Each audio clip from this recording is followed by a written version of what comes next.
Deputy chief minister బట్టి గారికి, పొంగులేటి గారికి, ఉత్తమ్ రెడ్డి గారికి అండ్ మోస్ట్ స్పెషల్ మా శ్రీధర్ బాబు గారికి హార్దిక నమస్కారాలు. మీ అందరికీ తెలుసు, గత 10 సంవత్సరాలు గత పాలకులు కేవలము పెద్దపల్లి ప్రాంతాన్ని దోచుకొని తిన్నారు, కానీ మన ప్రాంతానికి ఒక్క పైసా పని చేయలేదని చెప్పి మీ అందరికీ తెలిసిన విషయమే. పెద్దపల్లి ప్రాంతం అంటేనే వనరులు చాలా ఎక్కువ, ఇక్కడ పంట బాగా పండుతుంది, మన సింగరేణి ఉంటుంది, పని చేయాలంటే చాలా ఉంటుంది. కానీ గత 10 సంవత్సరాలు కేవలం ఇక్కడ దోచుకున్నారు, కానీ ఇక్కడ తెచ్చిన నిధులు లేవు, నియామకాలు లేవు అని చెప్పి ఈ సందర్భంగా ఒకసారి గుర్తు చేస్తున్నాను. మీ అందరు తెలుసు, గత 1 సంవత్సరంలోనే పెద్దపల్లి ప్రాంతానికి 1000 కోట్ల నిధులు సీఎం రేవంత్ రెడ్డి గారి చేతులారా ఇక్కడ నిధులు తీసుకొచ్చినారని చెప్పి గర్వంగా నాకు ఈరోజు ఒక ఎంపీగా ఇక్కడ నేను పనిచేస్తున్నానంటే చాలా గర్వంగా ఉన్నది. పెద్దపల్లి ప్రాంతానికి ఇంకా మరిన్ని నిధులు తీసుకొచ్చే బాధ్యత మా మీద ఉన్నది. ఖచ్చితంగా ఇక్కడ పనులు చేసి తీరుతామని చెప్పి ఈ సందర్భంగా మళ్ళొకసారి మాటిస్తున్నాను.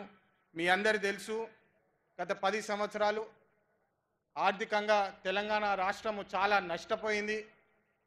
దాదాపు 7 లక్షల కోట్ల రూపాయల అప్పుల పాలయ్యి రాష్ట్రాన్ని ఇబ్బందిలో పెట్టేసి టీఆర్ఎస్ పార్టీ వీడ్చి వెళ్ళిపోయింది. కానీ ఇన్ని కష్టాలున్నా, ఆర్థికంగా ఇన్ని కష్టాలున్నా మన సీఎం రేవంత్ రెడ్డి గారు ఏమైనా సరే 6 గ్యారంటీల మీద పట్టుకొని ఉండాలి, ఎన్ని కష్టాలు వచ్చినా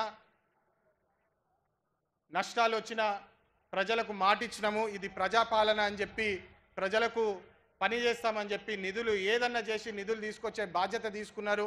మీ అందరికీ ఒక ముఖ్యమైన విషయం చెప్పాలా, రేవంత్ రెడ్డి గారు ఢిల్లీ వస్తారు, ఢిల్లీ వచ్చి మా ఎంపీలందరినీ ఒక తాటిపై పెట్టి అందరి మినిస్టర్ల దగ్గర తీసుకుపోయి మా ఇష్యూస్ చెప్పి తెలంగాణ ప్రాంతానికి నిధులు ఏదైనా సరే ఎన్ని కష్టాలు ఉన్నా నిధులు తీసుకురావాలని చెప్పి వారితో కూడా రిక్వెస్ట్ చేసి ఒత్తిడి పెట్టి నిధులు ఇప్పడం జరుగుతుంది.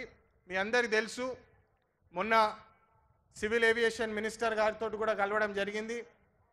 రామగుండం ప్రాంతంలో ఒక మంచి ఫెసిలిటీస్ తోటి ఒక ఎయిర్పోర్ట్ తీసుకొచ్చే బాధ్యత మాది, ఖచ్చితంగా చేసి తీరుతామని చెప్పి ఈ సభాముఖంగా తెలియజేస్తున్నాము.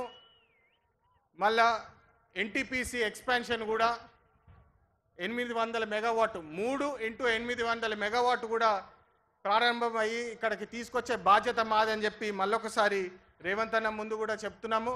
ఖచ్చితంగా ఈ 2 అతి తొందరగా తీసుకొస్తామని చెప్పి మీ అందరికి మాటిస్తున్నాను. మళ్ళొక ముఖ్యమైన విషయము, క్యాంపెయినింగ్ అప్పుడు చెప్పినాము, ఉద్యోగాలు తీసుకొచ్చే బాధ్యత మాది.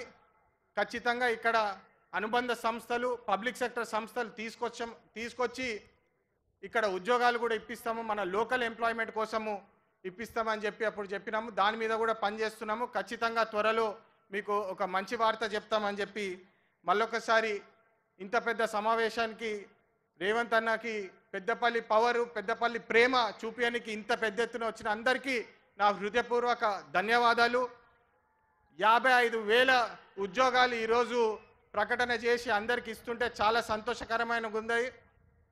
ఒక ముఖ్యమైన మాట, ఇక్కడ అడ్మినిస్ట్రేషన్ పాయింట్ ఆఫ్ వ్యూ కానివ్వండి, ప్రోటోకాల్ ప్రకారం కానివ్వండి, నన్ను పిలిచినా పిలవకపోయినా, నన్ను పేరు పెట్టినా పెట్టకపోయినా పెద్దపల్లి ప్రజల కోసం ఎల్లప్పుడూ ఉంటా అని చెప్పి మళ్ళొకసారి మీ అందరికీ నా మాటిస్తూ ధన్యవాదాలు.